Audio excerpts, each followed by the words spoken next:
내용이 많습니다. 오늘 강의를 좀 해드릴 내용은 역시 마찬가지로 산업 동향 브리핑 중에서 바이오 산업의 현황 및 전망에 대해서 여러분들께, 어, 안내를 해드리려고 해요. 근데 내용이 많은 이유가, 바이오 산업에서 정의하고 있는 테마가 많아요. 9개 정도 됩니다. 재밌는 것이 과거에 2017년도에, 그러니까 2018년도에 우리가 이제 중소기업 기술 로드맵이 업데이트되기 이전에 화장품이 신성장 동력 산업의 한 품목으로 산업 분야로 자리 잡고 있었는데 지금 어떻게 됐냐면은 화장품이 기능성, 아토피 치료, 그리고 이제 붙이는 화장품, 팩을 말하죠. 이렇게 세 가지 종류로 해서 바이오 산업의 테마로 들어가 있어요. 그러다 보니까 내용이 좀 많아졌어요. 왜냐면 여기 몇 가지 다 합쳐진 게 과거에는 따로따로 있다가 합쳐진 것들이 생기면서 이렇게 내용이 좀 풍부해지고 그리고 실제로 내용이 또 좋아졌습니다. 좋아진 내용들이 있어요. 자, 앞으로 하나하나 확인해 볼게요. 자, 여러분들 보시는 것처럼 현재 우리가 많은 분야에 대해서 지금 봤죠. 보니까 이번엔 파란색 부분 바이오 산업 분야고 이제 붉은색 부분이 이미 한 것들입니다. 이제 다음에는 또 다른 부분을 할 건데 계속 이렇게 좀 주제들을 좀 선정하면서 디테일하게 내용을 좀 나가려고 그래요. 그래서 이번엔 내용을 좀 제가 신경 써서 작성을 했어요. 왜냐면 바이오 산업 분야가 앞으로 이제 그런 쪽 기업들 많이 만나게 되실 겁니다. 로보틱스도 마찬가지고요. 이제 그런 부분들, 그러니까 우리가 중소기업이 참여해서 뭔가 해볼 수 있는 뭐 가능성이 높은 것들은 제가 좀 디테일하게 좀 하려고 그래요. 사실 오늘도 협약을 하고 온 회사가 바이오 관련 회사예요. 뭐 이제 생체 바이오는 아닙니다. 아닌데 바이오 관련된 회사입니다. 그런 기술을 가지고 있는 회사예요. 자, 바이오 산업이 뭐냐? 이게 대한민국 정부가 네이버에 나와 있는 건데 대한민국 정부가 내린 이게 정의입니다. 예, 보시게 되시면 이게 뭐 당연히 바이오 인더스트리라고 말을 하고요. 또는 바이오 테크놀로지 인더스트리라고 말을 합니다. 주로 이제 바이오라고 하니까 뭐 DNA, 단백질, 세포, 즉 생명체와 관련된 어떤 부분들이죠. 이것들을 가지고 이 기술을 가지고 이걸 제품화하고 서비스화하는 게 바이오 산업이라고 보시면 됩니다. 분야가 다양해요. 영향을 미치는 분야가 다양합니다. 뭐 의학, 화학, 전자, 에너지, 농업, 식품 등등등 많습니다. 전자 이상하죠? 왜 전자하고 바이오 관련이 있을까? 관련이 있습니다. 뒤에 보시면 돼요. 요거는 중소기업 기술 로드맵에 나와 있는 바이오 산업에 대한 정의입니다. 뭐 대동소이해요. 글의 숫자는 좀 작습니다. 기술 로드맵이. 근데 여기도 똑같아요. 생체 기능 정보 활용이라고 되어 있고 DNA, 단백질, 세포를 활용한다고 되어 있고 거기에 생명체 관련 기술, 바이오 테크놀로지가 접목이 돼서 바이오 의약품 그리고 서비스, 다양한 부가가치를 낼 수 있는 산업군이다 라고 나와 있어요. 그럼 어떤 것들인지 하나하나 볼 겁니다. 그 전에 이제 국내에서도 사실 이제 바이오 산업이 이미 오래전이라기보다는 뭐 꽤 됐죠. 이거를 BT 산업이라 해서 바이오 테크놀로지라 해서 정부의 앞으로의 신성장 동력 산업을 BT 산업을 주력 산업으로 바꾸기 위해서 많이 노력을 하고 있죠. 근데 뭐 BC라는 것도 있어 바이오 케미스트리라 해서 이제 생화학 쪽도 있는데 지금 이게 다 뭉뚱그려져 있어요. 바이오 테크놀로지 뭉뚱그려져 있고 여기 보시면 이건 LG경제연구원에서 바이오 산업에 대해서 여기 세 가지를 분류한 겁니다. 보면은 보건의료, 식량, 그리고 에너지 산업으로 세 가지를 분류해놨어요. 보니까 보건의료, 의학바이오를 레드바이오라고, 레드바이오지, 레드. 붉은색을 말합니다. 빨간색. 피가 빨간색 그런가? 그리고 이제 식량 부분을 그린바이오라고 해놨고요. 농업바이오라고 해놨고, 그리고 에너지 환경은 화이트바이오라고 해놨어요. 불키면 화내지니까 화이트인가요? 하여튼, 산업바이오로 이렇게 나눠놨습니다. 산업바이오, 생소하죠? 그쵸? 근데 이미 우리가, 많이 일상생활에 들어와 있는 부분이기도 해요. 왜냐면 여기에는 화석연료 고갈에 대한 대책, 그리고 환경오염 부분이나 기후변화도 포함이 되어 있습니다. 그래서 이것들이 보건의료, 식량, 에너지 환경 등이 하나로 뭉뚱그려지면서 퓨전 바이오가 생성을 한다라고 보고 있어요. 이건 이제 대기업에서 보는 관점입니다. 융합 바이오라고 하죠. 실제로 많은 기술들이 각기 기술 분야로 존재하다가 이게 상품화 서비스화 되면서 융합되는 경우가 비일비재하죠. 아주 많습니다. 예. 그래서 정부는 어떤 정책을 현재 가지고 있느냐 중요하죠. 이 바이오 BT 산업에 대해서는 주부처가 과학기술정보통신부입니다. 그리고 관계부처가 7개의 관계부처가 연결되어 있어요. 교육부, 농림축산식품부, 산업통상자원부, 보건복지부, 환경부, 해양수산부, 식품의약품안전처 등등에서 7개의 부처가 연결되어 있어요. 그러니까 즉 뭐냐면 이 7개의 부처가 대한민국의 바이오테크놀로지 인더스트리에 참여하고 있다라고 보시면 돼요. 그럼 그거와 관련된 과제도 당연히 나오겠죠. 그렇게 이제 돼 있습니다. 그래서 그 바이오 경제 혁신 전략 2025에서 2025년까지 그 바이오 관련된 과학 기술과 그리고 제품, 서비스 기술 등등을 키워내서 하나의 주력 산업화 시키겠다. 그럼 전 세계에서도 사실 이제 중심축이 될 수 있겠죠. 사실 그거 하자고 이거 하는 겁니다. 근데 앞으로 점점 폭이 넓어져요. 제가 뒤에 보세요. 지금 현재 세계 시장 규모가 이 바이오테크놀로지 인더스트리, 그러니까 바이오 산업군이 634조 6,252억 원. 어마어마한 숫자입니다, 사실은. 이게 굉장히 큰 숫자예요. 여기에는 여러 가지가 있어요. 아까 말씀드린 대로 9가지의 테마 분야. 좀 이따 말씀드릴게요. 그것들이 있고요. 그 중에 참 재미가 가장 큰 게 보면은 웰빈 전통식품 쪽이에요. 그러니까 먹는 거에 굉장히 많은 투자가 이루어지는 게 사실입니다. 이쪽이 가장 큽니다. 왜냐면 우리 일상생활 속에서 늘 먹기 때문에. 그쵸? 그러다 보니까 전통식품 쪽, 웰빙 전통식품 쪽이 굉장히 시장 포션이 크죠? 근데 한국 한번 볼게요.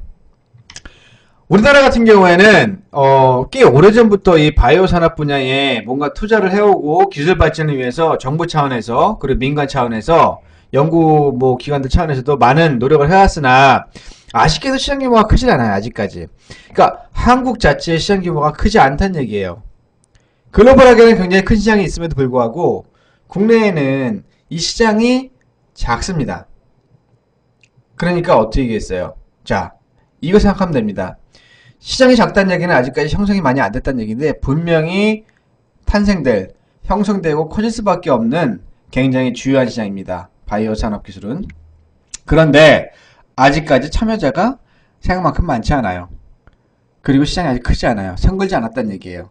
근데 이건 앞으로 점점 커질 겁니다. 뒤에 나오는 이제 그 각각 기술들, 테마 기술들에 대한 부분이나 관련된 제품들을 제가 소개를 해드릴 건데 그걸 보시게 되면 아 정말 그렇겠구나라는 인상을 받으실 거예요. 자, 많이들 오셨네요. 예, 우리 별풍당나님 그리고 롬 3848 뭐예요? 롬 3848이 뭐야? 그놈 이놈 저놈 할 때 그놈인가? 줄리공룡님 이름 예 빅노사 오셨네요. 예, 그리고 블루동키님 예 난닉스입니다. 예, 자 많이 오셨네요. 예. 앞으로도 좀 자주 오세요. 일찍 오시고. 오늘은 내가 너무 일찍 시작했죠? 예, 미안해요. 다음부터 시간 지키도록 할게요. 이 세계 시장에서 아까 말씀드렸던 어마어마한 시장 보시게 되면은 634조 원이에요.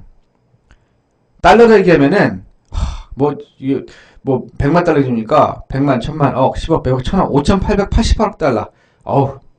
어마어마합니다. 근데, 대한민국이 가지고 있는 세계 시장의 이 시장 점유율이 불과 2.56%밖에 안 됩니다. 여기서 시장 점유율이라고 말을 하는 게요. 글로벌 하나로 봤을 때 대한민국 시장의 크기가 2.56%밖에 안 된다는 얘기예요. 그러다 보니까 분명히 될 기술이고 필요한 기술이고 앞으로 정부 주도하에 키워나갈 기술인데도 불구하고 국내 시장은 작다는 얘기예요. 뭐예요? 수출에 주력해야 돼요. 해외 시장을 알아야 됩니다. 제가 늘 말씀드리는 그 중소기업 기술 노동을 보면은요, 해외 시장에 대한 정보 분석을 많이 잘 해놨어요. 아주 잘 해놨어요. 꼭 보세요. 내가 지금 지도하고 있는 멘티 기업이 바이오케미칼이나 바이오테크놀로지 쪽에 관련이 있는 회사다 그러면 반드시 보셔야 됩니다. 우리는 그 회사가 정책자금, R&D 자금 받고 그것만 해주고 나면 땡이 아니에요. 인증 몇 개 받아주면 땡이 아니에요. 그 회사가 성장할 수 있게 도와주는 게 우리가 할 일입니다. 기술 개발과 제품 개발을 통해서 그런 책임을 갖고 꼭 보시기를 제가 권장드립니다. 자, 9개의 테마 기술이 이렇습니다. 보니까 이래요. 제가 읽어드릴게요. 유전체 분석 및 정보 분석, 바이오칩, 분자 진단, 면역화학 진단, 웰빈 전통식품, 건강기능성 식품 소재, 기능성 화장품, 아토피 개선 화장품, 부착형 화장품, 이렇게 9개의 테마 기술로 나누어져 있어요. 보면은 저희 유전체 분석 및 정보 분석, 바이오칩은 좀 들어봤죠? 분자 진단, 면역화학 진단, 이렇게 말을 좀 복잡하게 하는데, 사실은 이미 많이 실행되고 있는 기술이에요. 근데 여기에 바이오테크놀로지가 더 깊숙하게, 더 정밀하게 붙은 거예요. 자, 그러면 하나하나 볼까요? 유전체 분석 및 정보 분석을 볼 것 같으면, 유전체 분석 알죠? 미국의 대표적인 게nom 프로젝트, 한국에도 게nom 프로젝트가 있죠. 미국은 게nom 프로젝트를 벌써 다 끝내고, DNA 맵, DNA 지도를 이미 만들었죠. 오죽 가면은 범죄자의 DNA를 가진 사람이 따로 있다라는 그런 얘기도 나올 정도인데, 사실은, 미국에서는요, 사고 한번 잘못치면, 미국 시민인 경우에, 사고 한번 잘못치면은요, 머리카락 하나만 발견돼도 이게 누군지 알아요.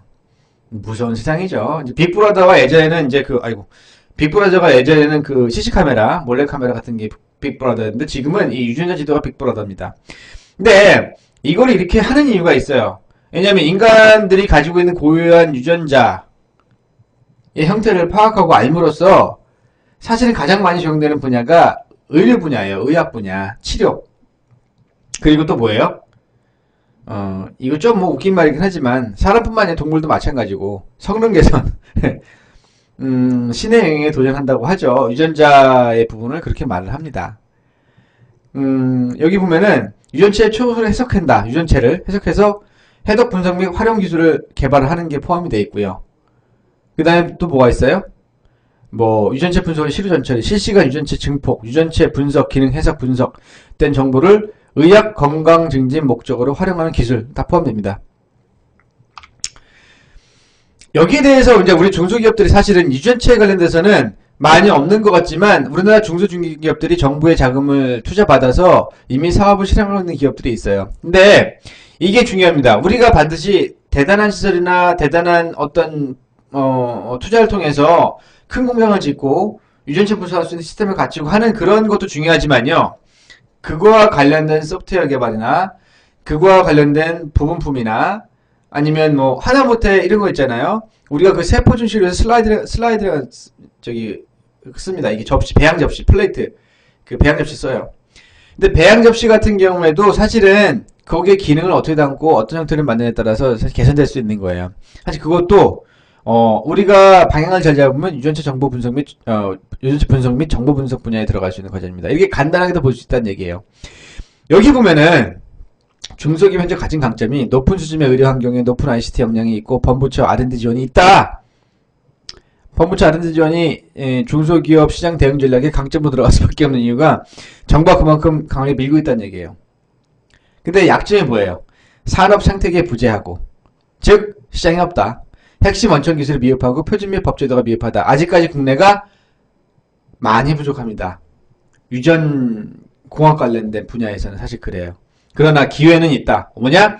개인 유전체 분석에 대한 수요가 확대되고 있다. 가장 많이 하는 게 뭐죠? 친자 확인. 친자 확인 엄청 우리나라 많이 합니다. 예, 재밌죠? 우리나라 굉장히 많습니다. 보기보다 많아요. 친자 확인이 있는데 지금은 뭐예요? 임신과 관련된 부분도 사실은 이게 반영이 돼요. 일부분 반영이 됩니다. 그리고 염기설 해독 비용 급감을 하고 있다. 염기설 해독이 왜 필요한가요? 이거 아세요? 다운 증후군이나 터널 증후군 유전자 변이에 의해서 이상에 의해서 생긴 질병들이 있습니다. 이런 것 같은 경우에는 염기서열에 이상이 있다라는 게 현재까지는 밝혀진 바인데 그걸 미리 사전에 어떻게 방지할 수 있느냐는 아직까지는 연구 분야이긴 해요. 근데 이것도 여기 포함이 되죠. 맞춤 의료와 연계한 유전체 기술 육성 의지 어쩌저쩌고 있어요. 위협 역시 우리에겐 중국이 굉장히 이게 강력히 뒤에 오면 중국 제품도 소개해드릴 텐데 굉장히 빠른 속도로 강력하게 올라오고 있습니다.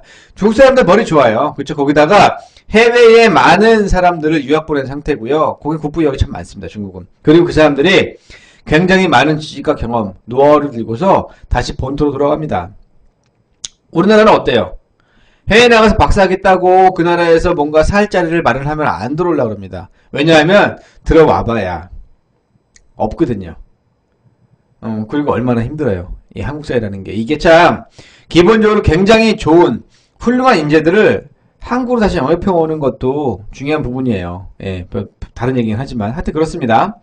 그 다음에 연기서열 해독장비 기업의 시장 지배력이 확장되고 있다. 뭐 개인정보 보호 요구가 확대되고 있다. 등등등의 위험 요소가 있습니다. 왜냐면 DNA라는 게 개인정보예요. 완전히 개인정보입니다. 연기서열이 똑같은 인간이 없다 그러죠. 그래서 뭐라고 하냐면은 수요가 확대되는 추세에서 인포메틱스의 강점을 활용한 다양한 신규 사업 모델 개발이 가능하다. 여기서 말하고 있는 게 이겁니다.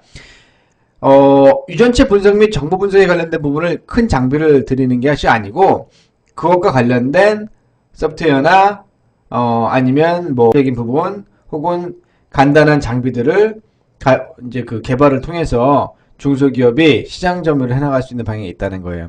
물론 원천 기술을 잡고 나가기엔 이미 늦었습니다. 유전자 관련된 유전체 분석 및 정보 분석에 관련된 부분은 이미 미국이 다 장악을 해버렸어요. 그러니까 틈새 노래죠. 틈새. 산업의 발전이면 표준 확립, 규제체제 정립 등 정부 노력이 필요하다. 예, 당연히 맞는 말이죠. 예. 자, 볼까요? 기술 로드맵. 이건 뭐 시간 되면 보세요. 이것까지 일일이 볼 시간이 없습니다, 오늘은. 예, 더 많은 걸 봐야 되기 때문에. 이건 꼭 보세요, 로드맵에서. 우리 기업이 가지고 있는 기술이 해당이 되는지 보세요. 예. 자, 이게 재밌는 겁니다. 마이 게놈 박스라 그래서 한국 기업이 마이 지놈 박스라고도 하고 게놈 박스라고 합니다. 한국 기업이에요.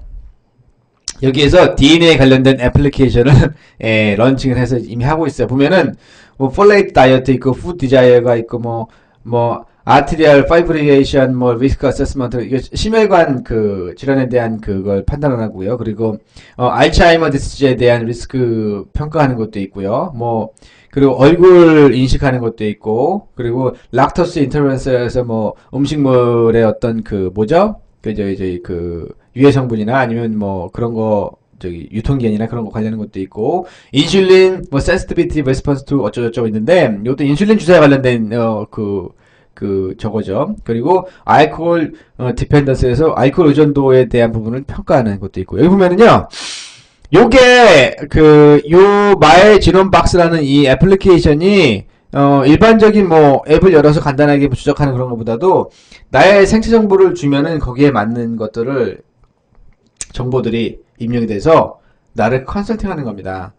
이게 어마어마하죠. 대단하죠. 그렇죠? 이게 틈새 시장이에요. 이게 틈새 시장. 왜냐하면 유전체 분석을 하는 방법 그거를 서비스하는 기업들은 이미 한국에 있어요. 아주 많진 않지만 좀 많이 있습니다. 이미 있어요.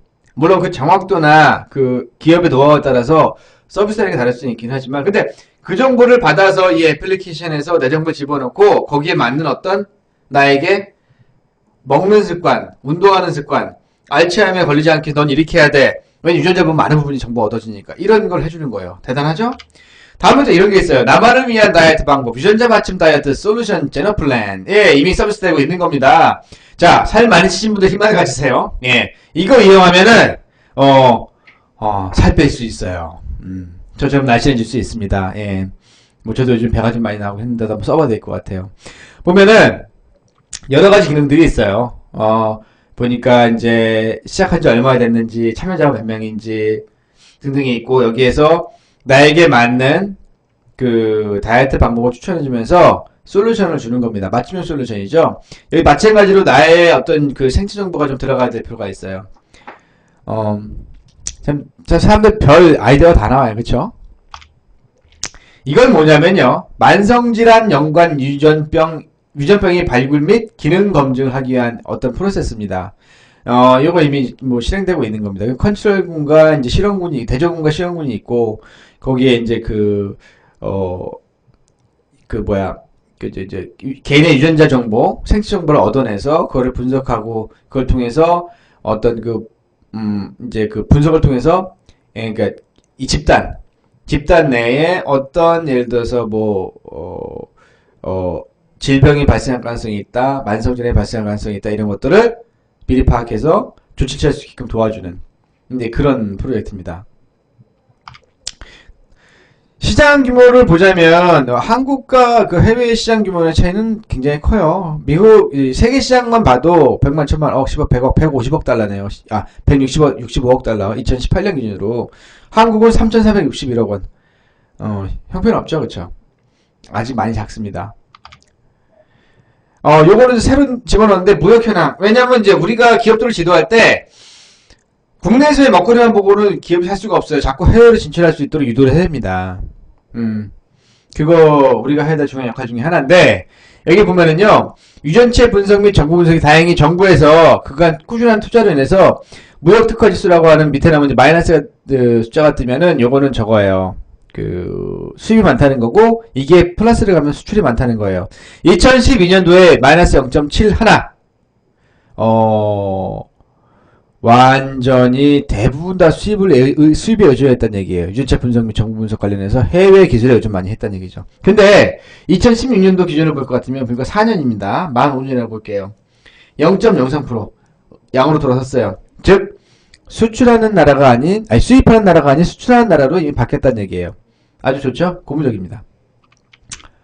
자, 바이오칩 볼까요? 바이오칩 놀랐습니다. 인간을 사이보그로 만들어줄 수 있는 아주 뛰어난 기술입니다. 사이보그가 되고 싶은 분들은요, 이 바이오칩 관련된 회사에 투자 많이 하시고, 그 회사한테, 좀 친하게 지내세요. 뭐, 그러면 가능합니다. 바이오칩이라는 건 뭐냐면은, 인체에 칩을 식립하는 걸 얘기해요. 이식하는 거. 그래서, 인체 어떤 특정 기능을 특화시키거나, 아니면 질병을 막아주거나, 아니면 인체의 생체 정보를 취득하거나, 뭐, 그런 짓들을 하는 겁니다. 이게, 사실은 많은 부분에서, 윤리적인 부분에서 좀 문제가 될 수도 있어요. 시장 대응 전략만 간단히 말씀드릴게요. 자, 질병 진단의 대량 자동화 개인화로 신시장 또는 기존 시장 확대에 따른 신제품 개발이 필요하다. 질병 관련해서는 꼭 필요합니다. 에이즈 환자들에게 바이오칩 지금 이식을 하고 있어요. 그리고 내가 보기엔 저것도 해주면 좋을 것 같아. 뭐죠? 성범죄자들도 바이오칩을 좀 심었으면 좋겠어. 아예 성적 기능을 아예 없애버리는 거지. 물리적 거세 하지 말고 이렇게 전자적 거세를 하는 거죠. 너무 잔인한가요? 하여튼 딸만 셋을 키우다 보니까 민감해요. 사실. 그런데 예방과 진단에 대한 수요 증가로 이와 관련된 원천 기술을 확보를 해야 된다. 당연한 얘기죠. 원천 작품 중요합니다. 아직까진 이 시장은 남아있어요. 누가 주도하고 있다라고 말하기 어렵습니다. 근데 이미 제품을 쓰고 있는 나라가 있긴 합니다. 이게 칩 위에 실험실이라고 부르는 이제 레번더 칩이라는 거예요. 근데 에이즈 환자들에게 뭐죠? 이식하는 겁니다. 디지털 바이오 테크놀로지라는 회사에서 나오는 건데 세포의 개수를 파악하는 장치입니다. 이런 게 있고요. 그 다음에 이제 우리가 보통 바이오 칩을 우리 인체에 식립했을 때 어떤 부분에 대해서 우리가 정보를 얻을 수 있고 치료 계획을 세우고 또는 질병을 예방할 수 있느냐 보니까 뇌, 혈관, 팔다리 및 근육, 소화계, 그 다음에 눈, 귀, 심장, 조직, 약물 전달, 센서 등을 활용하겠죠. 센서는 약물 전달 체계를 이용해서 체내에 이미 나는 약을 갖고 있고 시간이 되면 인슐린이 자동으로 들어가는 거예요. 예를 들어서 복부에는 빈 공간이 많습니다. 그 위장과 위장 사이에 약통이 들어가 있는 거예요. 쉽게 말하면. 그 센서가 달려있고 거기 바이오칩이 심어져 있어요. 그래서 이 사람이 이 신체 상황을 보고 있다가 예를 들면 당 떨어지네? 그러면 인슐린을 딱 공급해 주는 거예요. 어마어마하죠. 무섭지 않아요? 그래서 이 사람 당도가 높아? 그러면 당을 저해하는 또 약품을 또 이제 집어넣어주고 그리고 정기적으로 이제 내 장기 속에 있는 탱크에다가 채워주고 약품도 끔찍해요 사실은. 예. 우리가 이제 만화 많이 봤죠 여러분. 그런 그런 비슷한 일본 만화들 많이 나오잖아요. 인조인간 안드로이드 로봇 만들어가지고 하는 거. 그런 게 되는 것 같기도 하고. 그래서 한국에는 이미 2018년도가 아니고 그 이전부터 있었죠. 한국바이오칩 학회 동계 심포지엄에서 나왔는데, 정기적으로 매년에 한 번씩 심포지엄을 합니다. 이거에 관심 있는 기업들은요, 요거 참석을 해야 돼요. 여기에 많은 기술이 공개가 되고 보여집니다. 다음에 들어가 충격적인 거예요. 이게 뭔가 아니에요? 올 것이 왔다. 손가락에 사원증 이식하는 회사. 벨기에 디지털 마케팅 회사인 뮤퓨전이라는 회사에서 하고 있는 건데요. 사원의 손가락 뼈 사이에, 엄지와 검지 뼈 사이에 이렇게 칩을 심습니다. 이 사람이 정말 우리 직원인지 아닌지를. 야, 특급 보안. 얼마나 보안이 강하길래 솔직히 이렇게까지 해야 되는지 모르겠는데, 저는 개인적으로는 반대예요. 사실 동물에게 사실 이거 심는 것도 별로 좋아하진 않습니다. 근데 질병 치료의 목적으로는 그렇게 해도 되겠지만, 개인 식별의 목적으로 해서 이걸 심는다? 범죄자 같은 경우는 모르겠지만 직원한테? 그건 좀 아닌 것 같아요. 물론 이 회사에서 강제적으로 하지 않는다 그래요. 희망자에서 하는 거고, 이게 싫은 사람은 반지 형태의 그런 이 개인 인식표를 단다고 그러더라고요. 근데 뭐 이렇게까지 온 걸 보니까 참 무서운 세상이 된 것 같다는 생각이 들어요. 필요한 기술이긴 하지만, 이 부분에는 불필요하지 않을까 싶어요. 시장 규모 이렇습니다. 아까 봤던 것보다는 약간 커요. 9,432억. 국내 시장이. 예. 해외 시장은 보니까, 100만, 1000만, 억, 10억, 100억. 126억 6,400만 달러. 예. 그러네요. 근데 이 부분에 관련해서도 정부에서 꾸준한 투자가 이루어지고 있습니다. 마찬가지로. 그래서 2012년도 기준으로 봤을 때 마이너스 0.34, 30% 정도 이상의 해외 의존도가 있었는데 현재는 0.03, 마이너스 0.03을 바뀌었어요. 그래서 3%로 줄었죠. 그만큼 국내의 기준이 많이 올랐다는 얘기입니다. 아직까지 시장이 남아있습니다. 도전하세요. 자, 분자 진단 볼게요. 분자 진단 별거 아닙니다. 그냥 분자 진단하는 거예요, 말 그대로. 그래서 이놈이 예를 들어서 어떤 위험이 있는지, 질병이 있는지를 판단하는 거예요. 아주 적은 샘플만 가지고도. 보면은 유전체나 단백질체와 같은 생물학적 대상물을 분석하는 다양한 분자 생물학 기술을 기반으로 개발 환자의 질병을 감청하거나 위험도를 검출하는 거다. 그러니까 적은 정보만 가지고도 검출할 수 있게 만든 거예요. 이건 중요한 게 이제 정확도, 그쵸? 그리고 치료 시기를 예측하게 해주는 거, 이게 중요하겠죠. 그래서 보면은 중소기업 대응진에 보면은 BTIT, 그러니까 바이오테크놀로지하고 인포메이션 테크놀로지, 그리고 BTNT, 바이오테크놀로지와 나노테크놀로지, 이것들이 융합된 기술이 나오는 게 좋다 라는 얘기예요. 그리고 자동화된 분자 유전 현장 진단 시장이나 동반 시장 어쩌고저쩌고 돼 있는데, 뭐냐면은 굳이 사람이 의도를 가지고 어디 사람을 불러가지고 막 힘든 과정을 통해서 하는 게 아니고 그냥 실생활 속에서 혹은 현장에서 바로바로 측정이 되고 데이터를 얻어서 분석해서 그거에 대한 처리 방향을 정해주는 걸 얘기합니다. 그런 게 되면 좋겠다라는 얘기예요. 당연히 좋겠죠. 예. 그러면 여러 가지 사고도 미연에 방지할 수 있을 겁니다. 그쵸? 사람의 질병에 의한 어떤 쓰러지는 삶도 있잖아요. 가끔가다 보면은. 그런 거 있죠? 반려동물이 가지고 있는 특징 중에 하나가 자기 주인이 심장마비 일으키거나 어떤 뇌출혈인가? 그거를 일으키려고 할 때 그때 이 사람한테 발생되는 징후를 느낀대요. 그래서 짖는답니다. 그리고 똑똑한 동물들은 사람한테 도움을 구하러 간대요. 그런 기사 보셨어요? 혹시? 난 봤어요.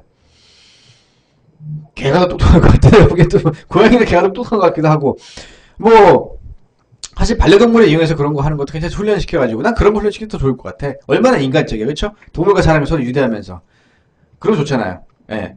개는 좋아하는데 전 개털 싫어서 개를 잘 안 키웁니다. 왜냐면 제가 알러지가 있어가지고. 근데 개 고양이는 좋아하기는 되게 이뻐합니다, 제가. 자, 누들 보세요. 자, 보세요. 분자 진단 검사로 할 수 있는 대표적인 질환. 할 수 있는 거예요? 분자 진단 검사를 할 수 있는 질환 얘기하는 거예요. 성매매, 감염성 질환. 예. 감기 결핵 폐렴, 자궁경부암, 치매 뇌수막염, 약제 내성 검사하는 거, 돌연변이 검사하는 거, 백혈병 검사하는 거, 폐혈증 검사하는 거, 설사 질환, 위험 관련 질환, 간염 질환. 다양하죠. 그쵸? 분자 진단 검사 통해서 알 수 있다는 얘기예요. 이걸 실시간으로 알 수 있다면 더 좋겠죠. 다른 거 볼까요? 팍스젠 바이오는 국내 회사입니다. 10분 만에 결과 확인하는 분자 진단 키트라는 걸 만들었어요. 트가 내려갔네요. 예. 예. 키트입니다. 예, 마우스가 어디 갔지? 예. 예, 키트입니다. 이건 뭐냐면은, 복잡한 과정이 아닌 간단한 키트가 이렇게 있고, 거기에 이제, 침이나 혈액이나 샘플을 좀 해서, 그냥 전체적으로 확인하면 바로 나오는 거예요. 그래서, 이 사람이 무슨 문제의 질병이 있다, 아니다, 라는 걸 판단해 주는 겁니다. 얼마나 좋아요. 그죠? 이런 거. 근데, 소형화 시키고, 뭔가 좀 간편화 시키는 과정이 지금도 계속 진행되고 있어요. 이거 중소기업 입장에서는 한번 이렇게 참여해볼 수도 있는 겁니다. 그래서 한국 같은 경우에도 한국실험 혈액학 연구회에서 제약바이오 분자진단 전문인력 양성과정이라는 걸 하고 있어요. 근데 요거 딱 보면 뭔지 아시겠어요? 그림만 보니까. 예. 기존에 대학병원 가거나 아니면 별도로 이제 만들어서 하기도 하는데, 오피스 만들어서 하기도 하는데, 임상병리과, 아시죠? 임상병리과가 뭐냐면요, 사람의 어떤 그 신체 샘플, 소변, 대변, 뭐, 머리칼, 혈액 등등, 아니면 입안에서 뽑아내는 그, 이제 구강 내 그 연조직, 그런 것들을 통해서, 그 분자 진단 하는 거예요. 임상병리사가 하는 거의 업무인데, 이게 기존에 이제, 그렇게 단순히 이제 물리적으로 화학적으로 하던 방식이 전자적으로 가면서 그런 부분에 대한 수요가 좀 커졌어요. 그래서 그거에 대한 전문가를 또 양성하는 과정이 있습니다. 이게 분자 진단 및 혈액 검열 시스템이에요. 굉장히 크죠? 큽니다. 실제로.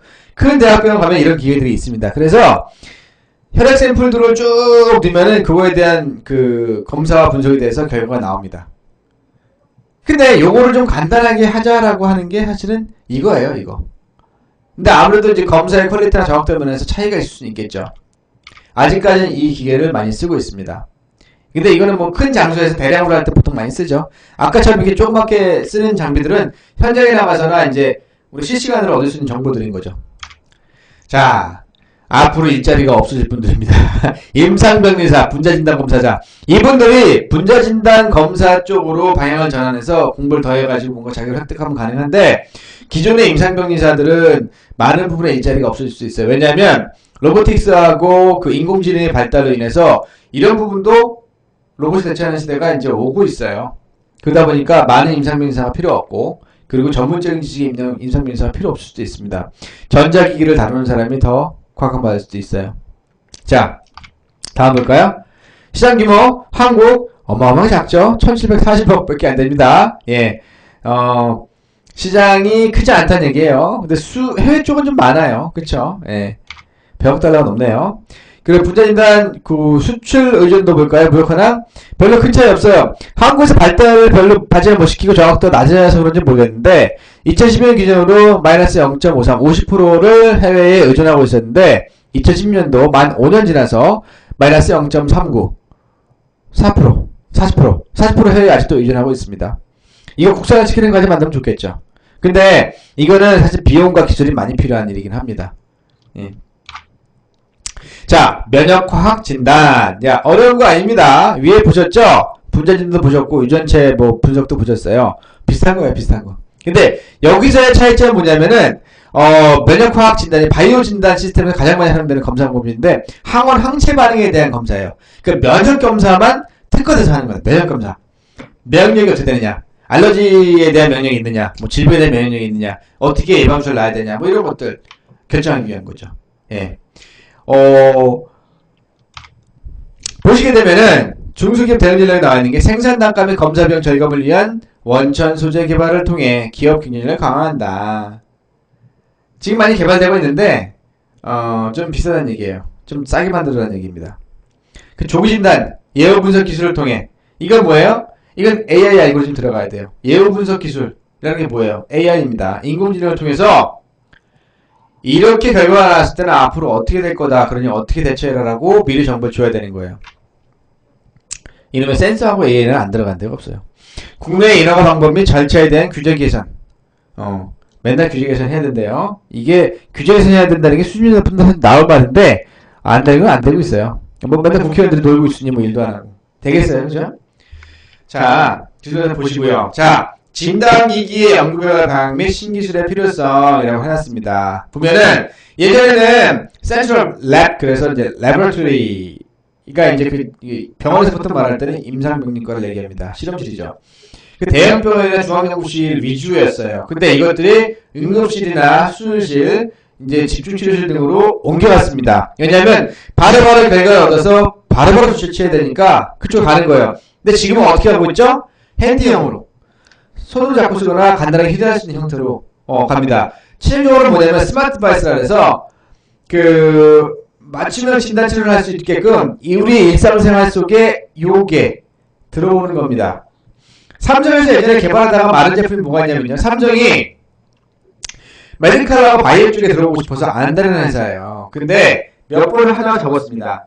근데 이 회사가 예전에 뭘 만들었냐면 병기를 만들었는데 아주 굉장히 참여가 좋아요. 아침에 소변을 하면 소변이 나오잖아요. 그럼 소변을 이놈이 받아서 분석을 합니다.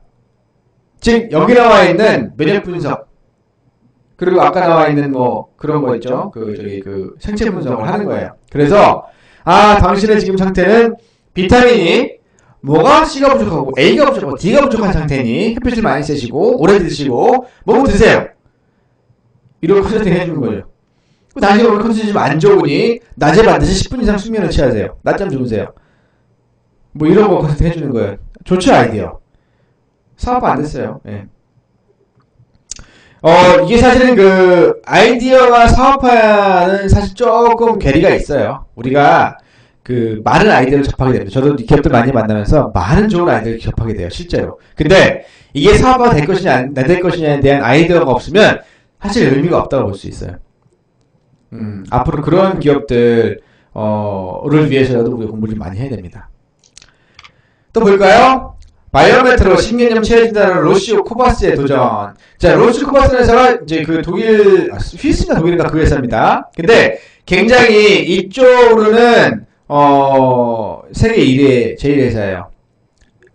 양극 ECL 기술이 적용된 코바스 시리즈라 해서 뭐 이런 장치들이 있어요. 그럼 샘플을 집어넣으면 지게 따라락 분석해 나옵니다. 근데 밑에 보시면 바이오메트로는 회사가 개발한 게 있어요.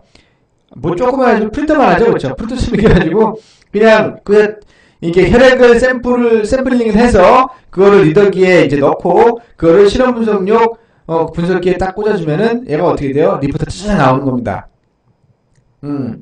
이게 이제 그 우리 실생활로 들어온다거나 아니면 그 급하게 그 어떤 그 결과를 얻어야 되는 장소, 뭐 이제 응급실 같은데, 뭐 집주처실 같은데 이런 데 들어가겠죠. 수술도 마찬가지고요. 이런 들어가서 장비죠. 이런 거 다 개발해내야 됩니다. 물론 정확도의 문제나 대량 처리의 문제에 대해서는 좀 다른 부분이긴 해요. 근데 정확도는 반드시 잡아야 되는 부분이긴 하죠. 근데 지금은 모든 저장 장치나 아니면 그 인공지능을 활용하는 컴퓨팅 장치가 소형화되어 있고 많이 집적화되어 있기 때문에 이렇게 소형화시켜서 활용하기에도 제가 보기엔 좋다고 앞으로 이제 활용 가능하다고 봅니다. 자, 이게 좋은 제품이에요. 이게 뭐냐면 800에서 2000달러라고 써 있어요. 그리고 상해에서 식혀되어 있죠. 보면은 휴대용 혈압 검사 장비 FIA 8000 양적 면역 분석기가 되어 있어요. 이거 중국에서 이런 제품들 많이 나옵니다. 그리고 알리바바에 나온 거 제가 캡처한 건데 사실 이런 제품들이 틈새 제품으로서 만들기가 좀 용이하고 비교적 큰 제품에 비해서 고기능 제품에 비해서 단순하게 그 해당하는 기능만 딱딱딱 특화시켜서 잘 대타가 나오게끔 해주고 그리고 소형화시키는 거예요. 휴대성이 간편하게 해주고. 근데 중국이 너무 잘해요. 이런 거 요즘에. 우리 한국 기업들 분발해야 돼요. 긴장해야 됩니다. 네, 그래서 넣은 겁니다. 근데 좋은 것도 있어요. 보면은 바텍메드라에서 초간편 진단 기술을 중국에서 미국과 일본 시장에 공략하겠다 라고 발표를 했어요. 이분이 최희열 대표님이랑 전 모르는 분입니다. 근데 이쪽 분야에 굉장히 오랫동안 종사해온 분이에요. 보니까 실제로 좋은 기술과 제품을 만들어서 많이 해외 수출을 하고 있는 회사입니다. 바디텍 매드하고 기준장비하고 이렇게 보면은 제일 좋은 게 뭐냐면은 검사 시간이 2분에서 15분이면 끝난다는 거예요. 보통 기준장비는 1시간에서 하루 걸리는데. 근데 검사 장소도 참 웃긴 게 기준장비는 병원에서만 할 수 있었는데 지금은 이거는 집에서도 가능하다. 우리 현장 측정하는 거 있죠. 란셋이라고 해서 발 톡 찔러가지고 하는 거. 그런 것들 이런 분야에 들어갑니다. 그리고 대장암이나 임신 및 감염성 질환을 진단할 수 있는 진단 시약들. 임신 시약 있죠? 임신 진단 시약 같은 거. 그냥 소변에 대면은 바로 반응이 나타나는 2줄이면 임신, 1줄이면 아님. 이렇게 나오는 거. 그런 것도 이 분야에 들어가는 겁니다. 그런 거에 아이디어 정보에도 괜찮아요. 자, 시장 규모를 볼 것 같으면 세계 시장이 굉장히 커요. 이미 실생활에 인간들 실생활에 많이 들어가 있는 부분이 있기 때문에 근데 우리나라는 좀 작아요. 보면 100만, 1000만, 억, 10억, 100억, 280억 달러, 286억 달러입니다. 2018년 기준으로 해서 한국 3,400억 원밖에 안 돼요. 이게 한국이 인구의 문제도 있고요. 또 병원의 의존도가 굉장히 높습니다. 한국 사람들이. 그러다 보니까 이게 가정에 쓴다는 개인 신동을 거의 쓰지 않고 있고 병원 같은 경우에도 대량으로 처리해야 되는 경우가 많다 보니까 주로 이런 거 어디서 많이 씁니까? 임상병원과 쓰지만 보통 이제 저기도 쓰죠. 뭐죠? 검진센터 같은데. 그런데 쓰죠. 근데 그런 데서 수요가 좀 있는데 금액이 크지 않은 거예요, 시장이. 해외 시장 주력할 필요 있습니다. 농업 대외 의존도도요, 이것도 크게 차이가 없어요. 이것도 2012년 기준에서 0. 마이너스 0.4, 아까 그랑 똑같은 자리입니다, 사실은. 왜냐면 거의 같은 부류이기 때문에 절반 이상을 대외 의존했는데 지금은 이제 40% 정도 대외 의존하고 있습니다. 한국의 세계라는 게 지금 60% 정도 한국의 세계로 된다는 얘기예요. 거기에 이제 50%가 채 안 됐다는 얘기고. 자, 웰빙 전통식품, 이게 재밌습니다. 우리 기업들이 많이 도전해볼 수 있는 그런 분야 중에 하나예요. 이 테마 부분은 제가 좀 마음에 들었던 게 좀 먹는 거 좋아합니다. 그리고 한식 되게 좋아해요. 근데 한국에 사실은 우리가 먹어본 것도 많지만 이렇게 해외 사람들에게 입맛에 맞추어서 개발할 수 있는 것들이 많아요. 술만 해도 한국이 사실 수십 종이에요. 프랑스의 와인이 지역마다 다 다르게 있는 것처럼 한국에도 지역마다 전통주가 따로 있습니다. 우리 당진이 고향인데, 충남 당진. 당진의 전통주가 두견주라요. 두견주, 진달래술. 굉장히 맛있습니다. 먹으면 취합니다. 술이니까 당연히. 전통주가 세요. 근데 술이 굉장히 맛있더라고요. 요거는 신경 써야 될 부분이 뭐냐면은 해외 사람들의 입맛도 중요하지만 있잖아요. 인증. 인증 중요합니다. 국내 인증만 필요한 게 아니고 해외 인증도 있어야 돼요. 그거 되게 중요해요. 그래서 보통은 정부에서 해외 인증 취득에 대한 저거를 지원을 해줘요. 이제 그걸 활용할 수도 있습니다. 그것도 공부해 놓으시면 좋아요. 보면 차별화된 소재의 탐색과 소비자 니즈를 반영한 제품 개발을 해라. 타산업과의 융복합을 통한 고기능성 전통식품 소재를 확보를 해라. 웰빙 트렌드에 따른 친환경 유기농 식품의 시장 니즈를 적절히 반영하는 기술혁신 전략을 추진해라. 뭐 등등등이 있어요. 다 좋은 얘기긴 합니다. 좋은 얘기긴 해요. 근데 나는 이거 좀 해줬으면 좋겠어요. 국내든 해외든 간에 이 웰빙 전통식품이라고 판정받은 거에 대해서는 인증을 지원해주는, 좀 100% 지원해주는 게 있으면 좋겠어요. 국내 원래 먹을 게 많은데. 보세요, 로드맵. 지금 정부가 정한 거는 이렇게 네 가지로 되어 있어요. 농산물, 수산물, 주류, 축산물이 되어 있고요. 농산물에는 김치, 장류, 뭐 식초 등등이 들어가 있고, 젓갈류, 그러니까 수산물은 젓갈류, 식혜류 등이 들어가 있습니다. 예. 식혜 수산물을 넣네요. 어쨌든 주류에는 막걸리, 맥주, 와인 등이 있고요. 축산에는 치즈, 발효, 소시지 등이 있습니다. 한국에서 지금 유명한 치즈 있죠. 임실치즈라 그래서 임실지방에서 만든 치즈인데 유명하긴 합니다. 근데 뭐 해외 사람들에게 인기가 좋진 않아요. 근데 의외로 있잖아요. 치즈의 본거지가 어디에? 스위스 아니에요. 스위스 치즈 엄청 짭니다. 얼마나 짠지 말도 못해 짜요. 진짜 짜요. 장기간 보관하기 위해서 그렇게 만든 건지 모르겠는데, 제가 먹기에는 우리나라 한국 치즈 정말 맛있어요. 그리고 되게 담백하죠, 우리나라 치즈는. 그런 거를 좋아하는 입맛을 가진 여러분들도 이제 우리나라 치즈 좋아할 만하죠. 그리고 뭐 한솔식품의 저염김이 수출되고 있는 거예요. 그리고 SLB 코리아의 유기농 채소 샌드위치 등등등. 이런 거는 이제 국내에 이제 어떤 인증받은, 전통식품으로 지금 사실 좀 뭔가 좀 전통식품 중에서도 뭔가 이렇게 좀 개선시킨 제품이죠. 이게 이제 보면은 실제로 진행되고 있는 웰빙과 전통 발효식품에 대한 한국 전통 발효식품의 위상 제고 및 세계화, 그래서 심포지엄이 열립니다. 이렇게 참석하면 좋겠죠. 그리고 2017년도 거긴 한데 농식품 분야 최신 유통 트렌드 전문가 강연에, 그래서 이 트렌드에 대한 강연도 합니다. 밑에 보시면요, 인증들이에요. 국내 인증은 햇섭이 있고, 대표적인 햇섭. SLB는 우리 협회 멘티 기업이었답니다. 그렇군요. 이 회사가, 그래서 저기 자금 많이 받았었나요? 박봉단장님. 자금 많이 받았었어요? SLB? 대답하란 말이야. 예, 모르나 봅니다. 자, 인증을 보면은 햇섭이라는 회사가 있고요. 그리고 어린이 기호식품 품질인증 제품 등등이 있고요. 그리고 친환경 농산물에 대한 인증도 있고요. 한국 전통식품에 대한 인증도 있습니다. 이게 국내 인증만 가지고 사실 소용이 없어요. 물론 국내 인증을 가지고 국내 시장을 이제 확보하는 데 큰 도움이 되겠지만, 해외 수출을 위해서는요, 여러 가지, 유기농 식품이나 아니면 안전식품이라는 거에 대한 인증을 받을 수가 있어요. 컨트롤 IMO, USDA, 오가닉에서 에코서트라는 것도 있고, 코드레리에테, 나트로, 코스메틱, 이렇게 있는 것도 있고, 이건 저희가 있습니다. 저쪽 히스패닉 쪽 같기도 하고, 예. 이런 거 있죠? 굉장히 그 필요한 인증인데 수출을 위해서는 일개 기여를 받기에는 사실 어려운 인증이기도 해요. 이런 거를 이제 컨설팅 해주고 비용도 지원해주는 그런 정부 정부의 어떤 지원책이 있으면 좋겠어요. 자, 보면 이거 좀 좋은 기사가 하나 있으시려 봤어요. 보면은 식품 음료 신문이라는 게 있습니다. 거기에 한과 등 웰빙 정통 발음이 안 되네요. 웰빙 전통식품 농촌 살리고 수출까지 일석삼조 해서 보니까 한국만의 카테고리 고유의 맛, 향, 세계 정신문화 함유 떡류 등 13종 생산액만 7조 2천억. 오, 그중에 수출이 9.8% 10%가량 되네요. 그렇죠? 7,200 수출합니다. 7천억 정도 수출합니다. 차지하고 있고요. 4명 중 3명 인지 구입에 호의적이고 젊은 층은 수요도가 낮다. 아무래도 젊은 층이 안 좋아하긴 해요. 좀 기름지고 헤비한 걸 좋아하긴 하죠. 그리고 이탈리아 음식이 한국에 인기가 많은데 저는 물론 이탈리아 음식 좋아합니다. 파스타 저는 좋아하고요. 두루도 저는 음식 먹는 거 다 좋아합니다. 맛있는 건. 근데 이제 국내 음식들도 좀 젊은이들 취향에 맞게끔 개량이 좀 필요한 것 같긴 해요.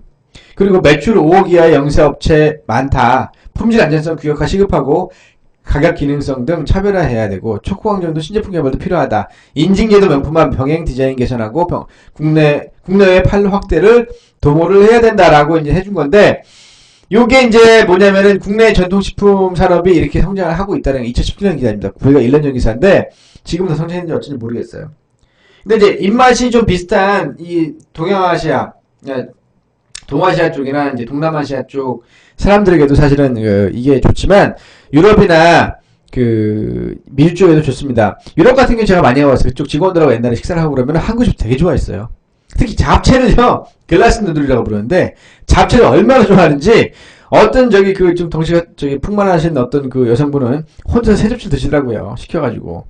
그게 3인분인데, 한 접시가. 아주 그냥 잡채를 한 잔만 먹습니다, 진짜로. 한국에서는 부대찌개 한 먹는데, 부대찌개 먹더니, 세상에 이런 찌개가 있었냐고. 자기 처음 먹어본다, 너무 맛있다고. 지금도 가끔 연락하면 그 얘기를 합니다. 부대찌개 먹고 싶다고. 자, 시장 규모 보세요. 꽤 큽니다. 내가 얘기했죠. 웰빙 전통식품, 식품 쪽이 여전히 사람들에게는 먹는 게 역시 다다. 먹기에 산다. 살기에 먹는지 하여튼. 보면은요, 식품 쪽이 2018년 기준으로 해서 100만, 1000만, 10억, 100억, 1000억. 2조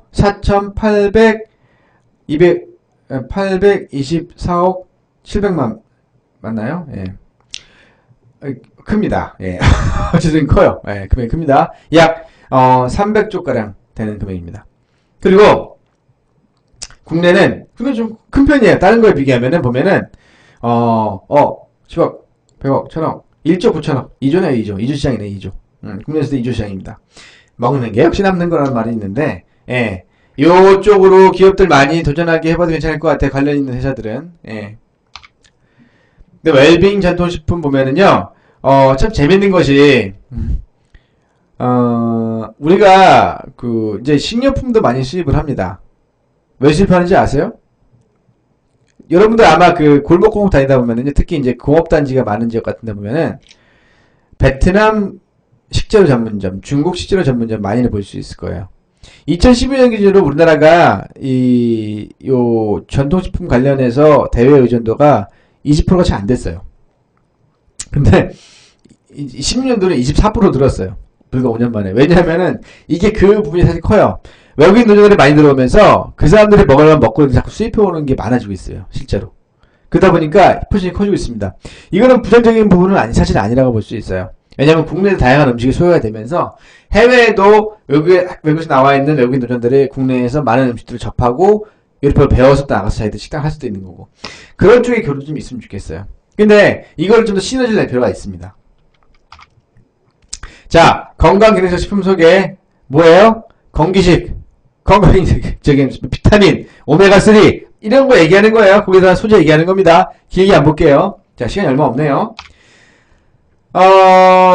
대한민국은 건기식을 많이 하는 나라긴 한데요.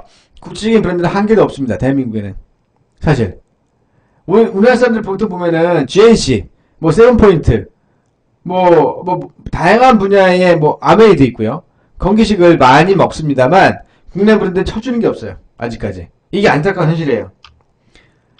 소재 문제일 수도 있지만 사실은 해외 기업들이 많이 쓰는 방식이 우리나라는 그래도 좀 자연 재료에 많이 좀 이렇게 의존하는 편이에요. 한약이라는 게 있기 때문에.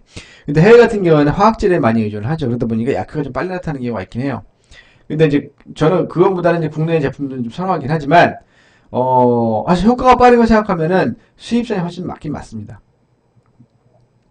그 보면은 이제 건기식을 이제 그 보건복지부에서 세 가지로 분류해놨어요. 보면 영양소 공급 형태가 있고 특정 기능을 강화시키는 형태가 있고 일반 기능이 있습니다. 이렇게 구분해놨어요. 그래서 우리가 아는 내가 관련한 멘트기 어느 분야에 속하는지 보면 되고요. 관련된 정보를 얻기 위해서는요. 매년 발간되는 책자가 있습니다. 건강기능식품과 기능성 식품 소재 시장 현황. 한 5만원 합니다. 이 책이. 이거 구입해서 보세요. 이거 저기 좋은 정보 진짜 많이 들었습니다. 관련된 분야라면 찾아볼 필요가 있죠. 또 건강기능식품, 기능성 바이오식품의 산업분석 보고서에서 이런 것도 있어요. 이런 거 관련 기업은 사서 봐도 좋습니다.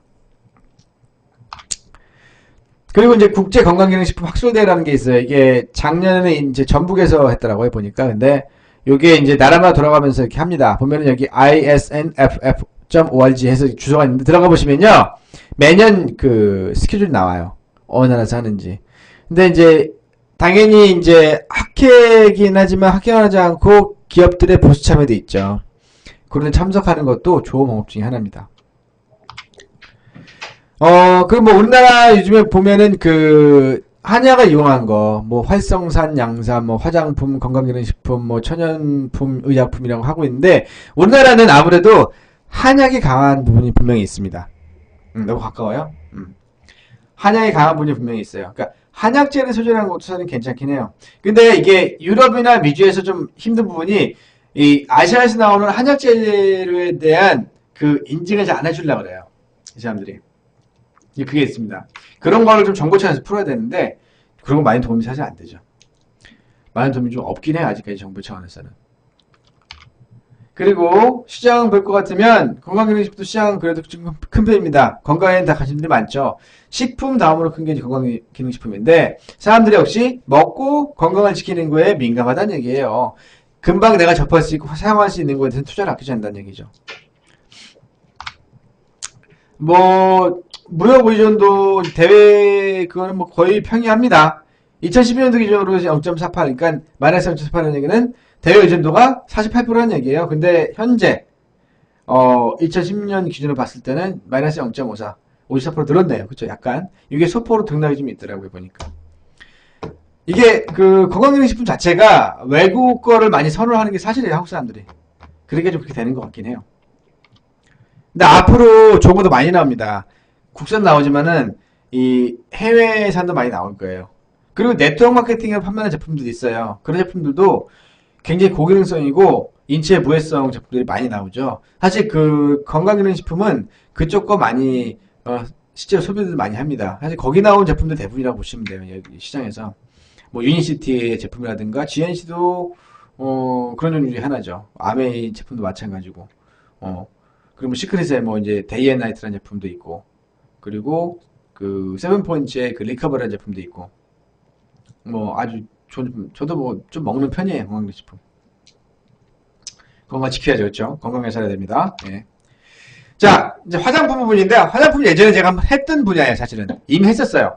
그때 당시에 디테일하겠습니다. 화장품은. 그래서 여기서는 간단하게만 넘어갈게요. 자 화장품은요 정부가 지금 분류하고 있는 게 세 가지예요. 기능성 화장품, 아토피 화장품, 그리고 붙이는 화장품 세 가지고요. 기능성 화장품은요, 미백, 주름 개선 이쪽에 특화가 되어 있습니다. 미백이나 주름 개선에 특화가 되어 있어요. 그래서 보면은 미백, 기미나 중기를 없애주거나 얼굴 하얗게 만들어주는 제품, 그렇죠? 그리고 죄송합니다. 자외선 차단제. 이게 되게 중요합니다. 요즘에 자외선에 과다 노출돼 가지고 피부암 발생 확률이 점점 높아지고 있죠. 그리고 그거 아세요? UVA와 UVB의 차이가 UVA는 진피층까지 빛이 침투를 해요. UVB는 표피층까지만 들어옵니다. 그래서 요 제품을 고를 때요. 자외선을 고를 때 UVA 이 프로텍팅 기능이 되느냐까지 보시고 골라야 돼요. 예. 팁입니다. 그리고 주름 개선. 이렇게 좀 피부에서 세 가지 정도 나눠져 있고요. 주름 개선하는 제품도 많습니다. 근데 이것도 잘 보셔야 되는 게, 이게 보톡스나 요즘엔 뭐 기술이 좋아져서 좀 줄긴 했지만, 보톡스나 필러 같은 경우에 맞게 되면요, 나이가 들었을 때 얼굴 탄력이 떨어지면서 엠보싱 피부가 되는 경우가 있어요. 조심하셔야 돼요. 근데 이런 거 말고 이렇게 그 인체에 부위하면서 자연 소재로 주름을 개선시켜주는 제품도 있습니다. 그런 제품 잘 쓰셔야 돼요. 갑자기 내가 뭐 화장품 쓰는 뭐 그런 말 하고 있네. 예. 기업들이 그런 거를 잘 이제 개발할 수 있도록 도움 주셔야 됩니다. 예. 이게 특히 그런 거 있잖아요. 파라벤이나 독성 물질이 화장품에 들어가 있는 걸 자꾸 피하는 그런 이제 사실 트렌드가 있잖아요. 그거 반드시 반영해야 됩니다. 그리고 두피 개선. 두피 관리도 이제 기능성 화장품에 들어가 있습니다. 일반적인 제품 말씀드리는 게 아니에요. 그러니까 그 두피와 머리카락을 다 관리할 수 있는 어떤 그 특징적인 기능을 가진 걸 얘기하는 겁니다. 예. 저는 모발이 빠지는 거를 방지하는 샴푸를 제가 알고 있어요. 궁금하신 분한테 물어보세요. 제가 소개해 드릴게요. 정말 제품 짱입니다. 정말 좋습니다. 그리고 모발이 두꺼워지고 튼튼해져요. 쫙 당기는 느낌도 있고 좋아요. 네. 자, 기능성 화장품 시장 큽니다. 어마어마합니다. 한국 있잖아요. 그동안 다른 거 보면은 쭉 3천억, 4천억, 좀 커야 5천억 거다가 2018년 기준으로 한국 시장 규모가 얼마죠? 7,500억이에요. 7,500억. 기능성 화장품 하나만. 다른 저기 색조 화장품이 다 빼고 기능성 화장품 지금 말씀드린 주름 개선, 자외선 차단, 그리고 미백, 그리고 두피 케어 이 네 가지만 7,500억 시장이에요. 한국. 해외도 큽니다. 재밌죠? 네. 한국 사람들 화장품 관심 많아요. 대외 의존도는 한국은 거의 없어요. 2012년도 5년 전, 그러니까 지금부터는 한 8년 전이네. 그쵸? 아니, 8년 전이 아니고 6년 전이네. 6, 7년 전이네. 그쵸? 2012년 기준으로서 대외 의존도 4%. 근데 2016년도 57% 수출. 자, 국내에서 만들어진 제품이요. 57% 수출하고 있어요. 해외에다가. 대단하죠? 예. 절반에서 수출하고 있습니다. 한국 화장품 최고. 근데 제가 말씀드린 화장품, 제가 좋다는 화장품은 한국과는 아닙니다. 좋긴 합니다. 근데 한국 화장품이 좀 파라벤이 좀 들어가는 게 불만입니다. 근데 그렇지 않습니다. 한국 화장품은. 파라벤이 안 들어갔으면 좋겠는데. 자, 넘어갈게요. 여기가 재밌는 얘기 있긴 한데, 알아보고 넘어가겠습니다. 아토피 화장품 정말 중요하죠. 현대인의 뗄래야 뗄 수 없는 피부 질환 중에 하나가 아토피예요. 그거 아세요?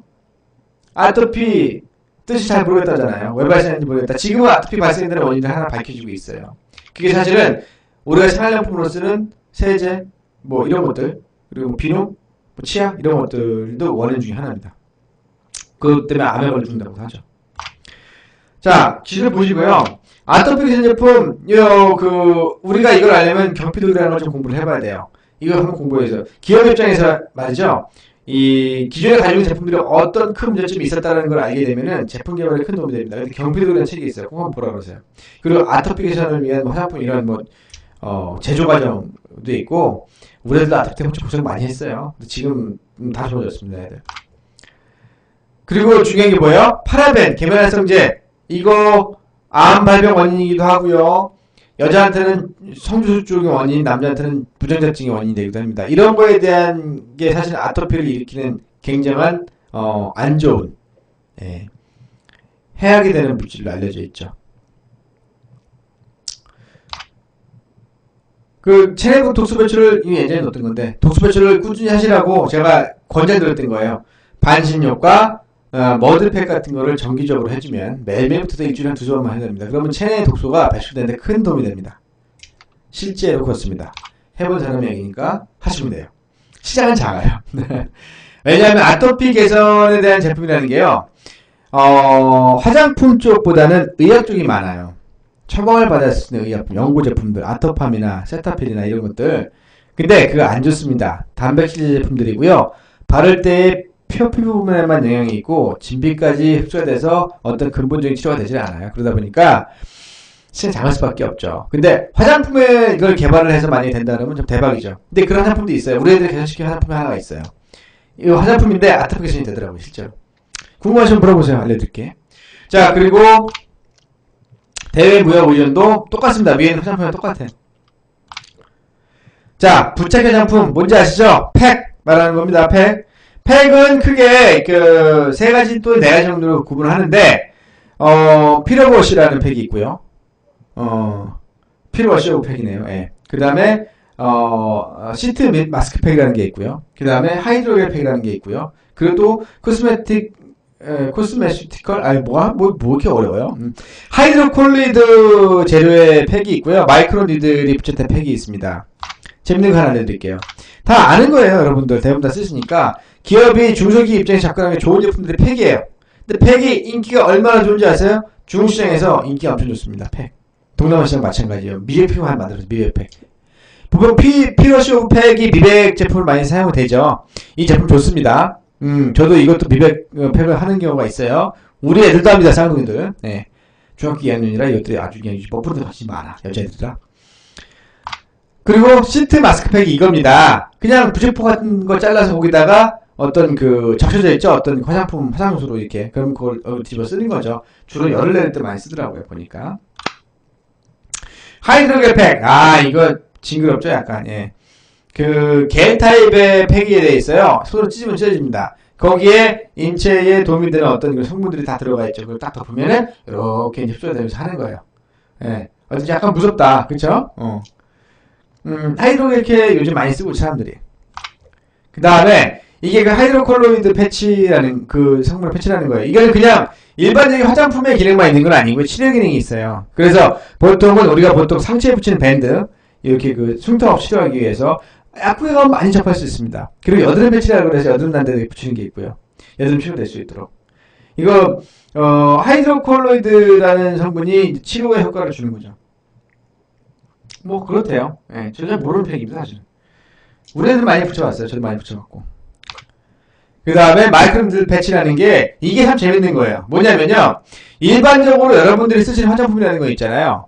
그 우리가 피부가 가지고 있는 특성을 보면은 표피층과 지피층이 있습니다. 그리고 표피와 지피 사이에는 오일막과 수분막이 있어요. 근데 이 재밌는 것이 있잖아요. 화장품 바르게 되면은 표피층까지만 보통 영향을 줍니다. 진피까지 들어가지 못하는 이유가 뭐냐면은 일반적으로 쓰는 화장품들이 오일막과 수분막을 뚫고 들어가지 못해요. 얘들이 막아주는 역할을 한다고요. 그러다 보니까 진피층만 좋아지는 거예요. 우리가 바르는 연고도 마찬가지입니다. 그래서 이거를 개선하고자 하는 게 뭐냐면 이 마이크로니들, 굉장히 미세한 니들이 있어요. 바늘이 있어서 붙였을 때 전혀 통증이 없습니다. 그런데 피부 깊숙이 침을 찔러줘요. 그리고 침을 찌른 그 자리로 화장품, 이제 인체에 도움이 되는 화장품 이제 그 재료나 약이 들어갈 수 있게끔 해주는 게 마이크로니들 패치예요. 신생아 태어나면 뭐하죠? 예방주사 놓을 때 요 마이크로니들 달린 패치로 쿡 찔러주죠. 똑같은 원리입니다. 똑같은 원리예요. 그게 화장품에 적용된 거예요. 이게 마이크로니들 패치입니다. 왜냐하면 피부에 깊숙이 수분이나 어떤 그 피부에 필요한 어떤 영양분을 공급해주기 위해서 만든 거예요. 근데 이런 거 쓰지 않고도 할 수 있는 방법이 있어요. 이렇게 니들로 찌르지 않고 할 수 있는 방법이 있습니다. 궁금하면 콜미 알려드릴게요. 시장은 국내 시장은 꽤 커요. 이게 1조 7천억입니다. 국내 시장이 1조 8천억쯤 돼요. 2018년 기준으로 꽤 크죠. 뭐 많이 쓴다는 얘기는 해외 시장 보면은요 100만, 1000만, 억, 10억, 47억 달러밖에 안 돼요. 이게 작죠? 기존에 다른 걸 비교하면 굉장히 작은 시장이에요. 아직까지 이거에 대한 게 아직 많이 시장이 안 열렸다는 얘기인데, 여러분들 안 믿기겠지만 있죠? 유럽이나 미주 가면은요, 이런 팩하는 사람들 굉장히 보기 드뭅니다. 실제로 많지 않아요. 화장을 많이 하는 사람도 많지 않아요. 심지어는 선크림도 바르지 않는 사람들 많습니다. 대부분이에요. 그 사람들 피부가요, 그래서 개처하는 사람들 많습니다. 기미 죽은 게 엄청 많죠? 백인들 보면 그렇죠? 예, 그만큼 피부 신경 안 쓰는 얘기예요. 이 사람들 입장에서 봤을 때 화장을 주로 많이 하고 피부를 보호해야 되는 사람은 연예인이거나 방송인들인 거예요. 일반 사람들 같은 경우에는 그렇게 화장 진하게 안 합니다. 근데 그 중에 화장을 진하게 하거나 자기 피부를 위해서 뭔가 투자하는 사람들은 약간 특이한 사람들 아니면 돈이 많은 사람들이에요. 그런 시장이 좀 작죠. 수출? 만약에 일반인들이, 예를 들어서 호주 같은 경우 한번 봅시다. 호주는 일사량이 굉장히 많은 곳입니다. 사막지대가 많고요. 그 사막지대에 사는 인구도 많은 지역이에요. 땅덩어리도 크고요. 그 사람들은 피부를 자외선으로부터 보호할 수 있는 어떤 특별한 방법이 따로 있지 않아요. 그래서 어떻게 다니는지 아세요? 여름, 한여름에는 40도, 50도까지 올라갑니다. 호주가 굉장히 좋습니다. 그 사람들 모자 속에다 상추 같은 배추 같은 집어넣고 같이 써요. 이렇게 열 차단해주라고.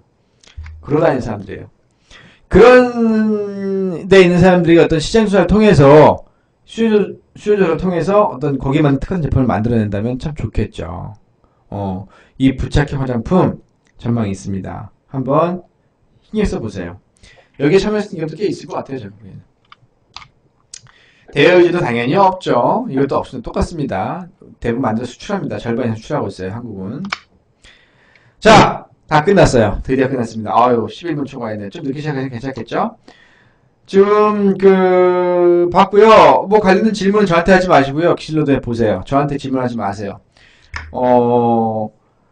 제가 뭐 잘 알아서 강의한 거 아닙니다. 저도 공부해서 어제 밤새도록 이거 자료 작성해서 이게 92페이지째입니다. 이게 92페이지. 거의 90장이 넘게 이게 작성하느라고 죽는 줄 알았어요. 근데 만들고 나니까 좋네요. 필요하신 분은 협회에 말씀하시면 됩니다. 협회에서 팝니다. 예. 그럼 제가 받습니다. 돈을. 예. 사세요. 예. 개인적으로 연락해도 됩니다. 예. 어쨌든 이거 중요한 부분이에요. 로드맵, 중소기업 비실 로드맵 중요한 부분이에요. 앞으로 꾸준히 해나갈 거고 꾸준히 들어주시고요. 전문가 여러분들도 꾸준히, 예. 초콜릿 100개, 이거 주는 거예요? 초콜릿 먹을 수 있는 거예요? 선물 주는 건가? 이거 해주면 좋은 거야? 주고 사라져버렸어. 나가버렸어. 뭐지? 계시구나, 아직. 피트캠프. 예, 계시구나. 자, 산업기술 동향이라는 게 그건 중요한 겁니다. 반드시, 내가 꼭 안 들어도 되는데, 개인적으로라도 이렇게 한번 훑어보세요. 어떤 산업군이 있고, 테마 기술은 어떻게 나눠져 있는 정도는 아시는 게 좋아요. 내 기업, 내가 지금 지도하고 있는 멘티 기업의 발전을 위해서라면 여러분 공부 꼭 하셔야 됩니다. 자, 최근에 여러분들 느끼신 분들 계실지 모르겠지만은 우리 협회장님이 멘티 협약 승인하는 절차가 까다로워졌어요. 느끼셨죠? 굉장히 자세히 보시고 디테일하게 보십니다. 왜 그런지 아세요? 저는 협회장이 그렇게 하시는 것에 대해서 거의 100% 동의합니다. 그렇게 해야 돼요. 왜냐하면요, 우리는 영업하는 사람이 아니에요. 보험 영업처럼 많이만 멘티기업 모은다고 되는 게 아닙니다. 기업을 성공시켜야 돼요. 기업을 나에게 생활비를 보태주는 어떤 그런 물주로 생각하시면 안 돼요. 물론 그런 분들 안 계시겠죠. 안 계시리라 믿습니다. 그렇게 생각하면 안 됩니다. 우리가 도와줘서 성공시켜야 될 가입쓴 대상이라고 보셔야 됩니다. 우리 어떤 분 자식이라고 보셔야 돼요. 그런 면에서 봤을 때는 기업 협약하는 거에 대해서 굉장히 깐깐하고 까다로운 게 맞습니다. 예. 저도 최근에 협약 하나 승인받으려고 하룻밤 꼴딱 새가지고, 보안 자료 만들어서 보고 드렸어요. 그녀도 여러 번 있어야죠. 그쵸? 예. 우리, 다음 건, 뭔 얘기가 이상한 얘기를 하고 있네, 내가. 그쵸? 예.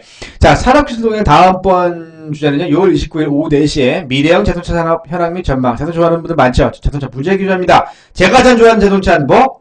자구아입니다. 자구아 XJ 타고 싶어요. 드림카입니다.